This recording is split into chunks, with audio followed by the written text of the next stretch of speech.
নমস্কার সবাইকে, কেমন আছো সবাই? আশা করছি সবাই অনেক ভালো আছো, সুস্থ আছো। আমার নতুন একটা ব্লগে সবাইকে জানাই অনেক অনেক ওয়েলকাম। বিকেল এখন ওই 5টা কি 5:30 মতো বাজে। ঘুম থেকে উঠে গেছি অনেক আগেই। মা ছেলে মিলে এখন রেডি হয়ে একটু বেরিয়েছি মার্কেটের দিকে যাব। সেভাবে কোনো কিছু কেনার নেই, সামনের ওই ভুসিমাল দোকানে একটু যাব, টুকটাক কয়েকটা জিনিস কেনার ছিল তার জন্য। সোনাকে নিয়েই যেতাম না, কিন্তু এত পরিমাণে মাকে জ্বালাতন করছিল, তাই ভাবলাম চলো ওকে একটু নিয়ে যাই, ওরও একটু ঘোরা হবে বিকেলের টাইমটায়। আর এখন যা পরিমাণে জল বৃষ্টি হচ্ছে, সেভাবে তো বাইরে বেরোনো হচ্ছে না, তাই ওকেও একটু ঘুরিয়ে আনলাম। তো তারপরে ঘুরে তো চলে এসেছি। আর এখন বাবুর ইচ্ছে হয়েছে কার্টুন দেখবে, ও কার্টুন দেখতে টিভিতে খুব ভালোবাসে। কিন্তু আমাদের প্রত্যেকের বাড়িতে এখন সন্ধে হলেই যে পরিমাণে সিরিয়াল দেখার অত্যাচার হয়, তো ওর আর কার্টুন দেখার সেভাবে সুযোগ হয়ে ওঠে না। একটুক্ষণ চালিয়ে দিয়েছিলাম, তারপরে এই যে দেখো যেগুলো কিনে এনেছি ওগুলোই এখন বের করেছি। কালকে বাড়ি যাব, তার জন্য কয়েকটা টুকটাক জিনিস কেনার ছিল, আর এখানে কয়েকটা মায়েরও জিনিস ছিল, তো ওইগুলো নিয়ে চলে এসেছিলাম বাড়ি। সন্ধেবেলার চা খেয়ে এখন চলে এসেছিলাম রান্নাঘরে, একটা পাউডার বানাবো। তার জন্য এই যে দেখো কড়াইতে এখানে নিয়েছি জিরে, পানমৌরি আর জোয়ান নিয়ে এখন শুকনো কড়াইতে ভালোভাবে ভেজে এটাকে একটা পাউডার বানাবো। এই গুঁড়োটা কিন্তু খুব ভালো কাজ দেয়, অ্যাসিড, গ্যাস এইসবের জন্য। যেহেতু এতে জোয়ান রয়েছে, জিরে রয়েছে, গুঁড়ো করে রেখে দিলে প্রত্যেক দিন দুবার করে ওই একটু 1 চামচ করে খেয়ে জল খেয়ে নিলে কিন্তু ভালো কাজ দেয়। এই যে দেখো গুঁড়ো হয়ে গেছে। এবার এতে আমি একটু বিট লবণ মেশাবো, কারণ এই স্বাদগুলো এটা গুঁড়ো করার পরে এই স্বাদটা একটু তেতকোটে লাগে। বিট লবণ মেশালে বেশ একটা চটপটে ফ্লেভার আসে। তো চলো এখন একটু ডাব্বায় ভরে নিই, বাড়িতে ছিল শেষ হয়ে গেছে, তাই ভাবলাম একটু গুঁড়ো করে নিই, কালকে বাড়ি যাব, বাড়ির জন্য নিয়ে যাব। তো চলো, আমার তো গুঁড়ো করা হয়ে গেছে, এখন বাড়ি যাব, তার জন্য ব্যাগ গোছাতেও হবে। চলো যাই ওদিকে। এখন ঘড়ির কাঁটায় ওই যে 4টে বাজতে, এখন ওই 10 মিনিট কি 15 মিনিট বাকি রয়েছে। তো আমি তো এদিকে একদম রেডি, এখন নিচে গিয়ে সোনাকে রেডি করব, ও এখনও ঘুমোচ্ছে। তো তারপরে ওকে রেডি করিয়ে তারপর বেরোবো। আর কালকের ব্লগটা আর কন্টিনিউ করিনি।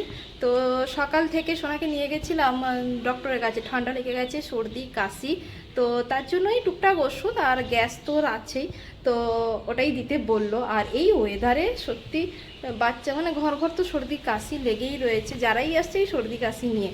আজকে তবুও রোদ উঠেছে, বেশ সুন্দর দেখো রোদ উঠেছে, নাহলে কয়েকদিন এত পরিমাণে বৃষ্টি, একটু আগে কিন্তু বৃষ্টি হয়েছিল দুপুরের দিকে, আবার রোদ উঠেছে, বেশ ভালো লাগছে।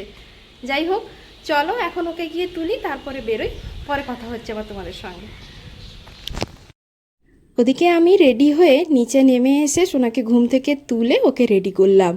চোখ মেলে সোনা যখন দেখলো ওর মা রেডি হয়ে গেছে, ও তো কিছুতেই আর বিছানায় থাকলো না, শটাং করে উঠে একদম সোনা ছেলের মতো রেডি হয়ে গেছে। দেখো কিভাবে দাঁড়িয়ে রয়েছে, ওর ঘুমটা এখনও ঠিকঠাক ভাঙেনি। আমি তো এদিকে একদম রেডি, ব্যাগপত্র গোছানো হয়ে গেছে, শুধুমাত্র অপেক্ষা করছি টোটো আসার জন্য।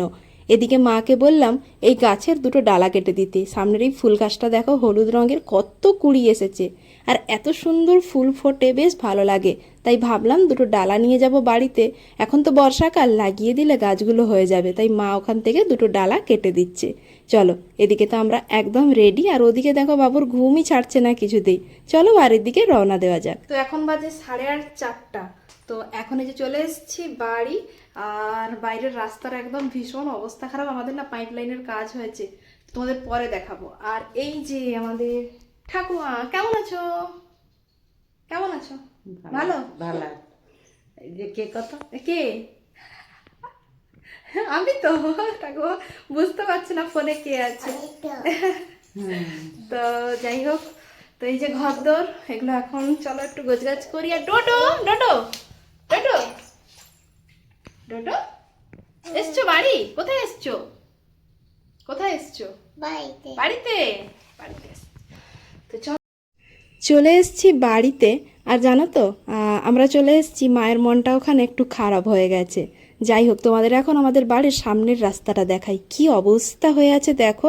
আমাদের এদিকে না জলের পাইপ লাইনের কাজ হয়েছে, পুরো রাস্তাটা একদম খুঁড়ে দিয়েছিল, তার উপরে বৃষ্টির জন্য পুরো কাদা হয়ে একদম একাকার অবস্থা। আজকে একটু রোদ হয়েছিল, তাই একটু খানিকটা শুকনো হয়েছে, কিন্তু বাইরে একটুও বেরোনো যাচ্ছে না। ওদিকে দেখো সোনা তো দোলনায় বসে বসে দোল খাচ্ছে, মা কিন্তু বাড়িতে নেই, একটু কাজে গেছে, একটু পরেই চলে আসবে। তোমাদের একটু রাস্তাটা দেখাচ্ছিলাম, কি অবস্থা হয়ে আছে। বাইরটায় বসে বসে আমি, ঠাকুমা, জেঠিমা মিলে গল্প করছিলাম, আর বসে বসে ওই যে সোনার তো কাণ্ড কারখানা ওইসবই দেখছিলাম। আর এদিকে দেখো বাড়ি থেকে যে ওই 3টে ডালা এনেছিলাম না ফুল গাছের, ওগুলো লাগিয়ে দিয়েছি।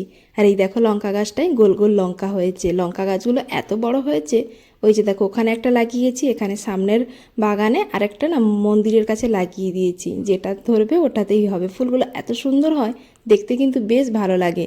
সন্ধেবেলা চা বানিয়েছিলাম, মা ঠাকুমা ওখানে বসে টিভি দেখছে, ওদেরকে ওখানে দিয়ে এসে আমি আর সোনা মিলে এখানে ঘরে বসে বসে খাওয়া দাওয়া করছিলাম। ওকে একটু কাপে চা দিয়েছি, না দিলে আবার বাবুর রাগ হয়ে যাবে, তাই। বিকেলে তো এসেছিলাম, জিনিসপত্রগুলো কিছুই গোছানো হয়নি। আর সোনার একটু ঠান্ডাও লেগেছে, এই জল বর্ষায় যা ওয়েদার, তো তার জন্য দেখো এই যে ওষুধগুলো দিয়েছিল ওগুলোই এখন বের করছি, সমস্ত কিছু গুছিয়ে রাখবো। ব্যাগ থেকে কিছুই বের করা হয়নি, তো ওগুলোও এখন বের করে গোছাবো। আর বেশিরভাগটাই তো সোনার জিনিসপত্রই থাকে, আমার সেভাবে জিনিস খুব কমই হয়, কারণ এখানেও টুকটাক থাকে আমার, তো সেভাবে কিছু একটা আনার প্রয়োজন হয় না। আর জানো তো, মা কিন্তু কালকে ওই নারকেল নাড়ু বানিয়েছিল, আসার সময় দিয়েছিল। সোনা তো সেই কাল থেকেই খাচ্ছে। আর পুরো ঘরের অবস্থা কি করেছে দেখো পুরো। এখন এগুলো সমস্ত কিছু গোছগাছ করবো। এদিকে জিনিসপত্র গোছাতে হবে, তার উপরে ঘরও গোছাবো। চলো আজকের মতো ব্লগটা এইটুকুই। ব্লগটা কেমন লাগলো অবশ্যই কমেন্ট করে জানাতে ভুলো না। যারা নতুন আমার চ্যানেলটা অবশ্যই সাবস্ক্রাইব করে দিও। তো চলো টাটা সবাইকে, দেখা হবে পরবর্তী কোনো ব্লগে। ততক্ষণের জন্য সবাই ভালো থেকো, সুস্থ থেকো আর সাবধানে থেকো। শুভরাত্রি সবাইকে।